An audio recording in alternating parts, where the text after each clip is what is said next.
మా నాయనమ్మ తాతయ్య కొంతకాలం చూశారు, తాతయ్య గారు చనిపోయారు. నాయనమ్మ ముసలితనం ఉంది, చిన్న గుడిసేశారు తాతయ్య గారు. మేము కొంతకాలం గ్రామ పంచాయతీ ఆఫీసులో ఉన్నాం, కొంతకాలం రేడియో రూమ్లో ఉన్నాం.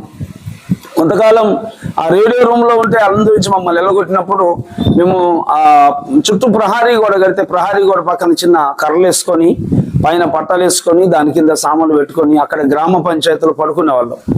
గ్రామ పంచాయతీలు పడుకుంటే వారవలేనటువంటి వాళ్ళు ఏం చేసేవాళ్ళు అంటే, ఒక అతను బాగా తాగి వచ్చేసి నా మీద మా బాబాయ్ మీద మూత్రం పోసారు. ఆ సామాన్లకి కాపల మా నాయనమ్మ పడుకుంది, నా మీద మా బాబాయ్ మీద మూత్రం పోస్తే ఇదేందని అడిగేసరికి వాళ్ళు ఇంటిలాది వచ్చి 8 మంది వచ్చేసి భయంకరంగా కొట్టారు. అడిగినందుకు అట్లా పోయటం ఏంది, మేము పడుకుంటే మా గతి లేకనే కదా ఇక్కడ పడుకుంది, గ్రామ పంచాయతీ ఆఫీస్ కదా మీ ఆఫీస్ కదా మీ ఇల్లు కాదు కదా అని అన్నందుకు భయంకరంగా కొట్టారు. సర్లేని కాముగా ఉన్నాం. కింద పడుకుంటే ఆయన వచ్చి మూత్రం పోస్తున్నాడని ఆ యవనస్తులందరూ, చిన్నపిల్లలు కొంచెం పెద్ద వయసు ఉన్న వాళ్ళందరూ ఆ పైన మా గ్రామ పంచాయతీ ఆఫీస్ పైన ఆ స్లాబ్ ఉంటే స్లాబ్ మీద పడుకునేవాళ్ళు.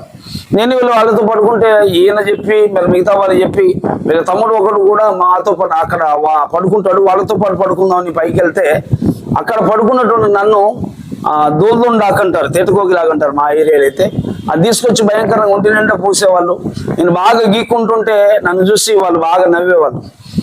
ఒకవేళ ఏదన్నా కోపం వచ్చి తిడితే భయంకరంగా కొట్టేవాళ్ళు. ఒక్కోసారి అలాగ పడుకుని గీక్కుంటుంటే గీక్కుని అలాగ నిద్రపోతే, ఎప్పుడో నిద్రపోతే నన్ను కాళ్ళు చేతులు పట్టుకొని తీసుకెళ్ళి ఆ పందులు పొర్లుతున్నటువంటి ఆ పందుల ఆ గుంటలలో, మురికి గుంటల్లో పడుకోబెట్టేవాళ్ళు.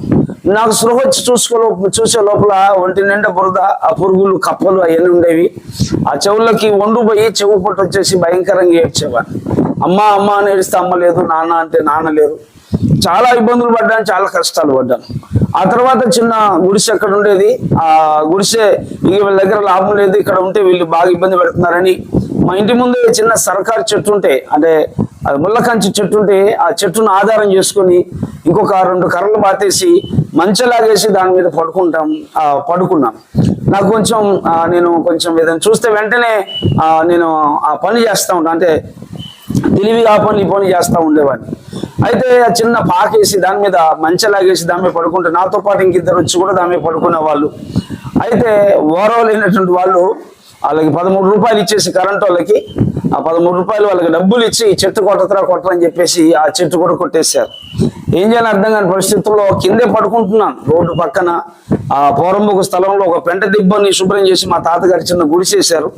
ఆ గుడిసె ముందు ఆ చిన్న గుడిసె, ఆ గుడిసె ముందు సామాన్ల కోసం మా నాయన మందులు పడుకుంటే రాత్రి పగలు కుక్కలు పందులు లోపలికి వెళ్ళి ఆ ఇంట్లో ఉన్న సామాగ్రి, కొద్ది గొప్ప సామాగ్రి ఉంటే అంతా పందులు అంతా గలీజ్ చేసి మా నాయన అట్లా అడ్డకు పడుకునేది. నేను గ్రామ పంచాయతీ పడుకున్నా అంటే అతను వచ్చి పాసు పోస్తున్నాడు, పైన పడుకున్నా అంటే వాళ్ళు ఇబ్బంది పెడుతున్నారు. ఆ కింద ఇంటి ముందే పడుకున్నాను బాగా. సెప్టెంబర్ నెలలో చిన్న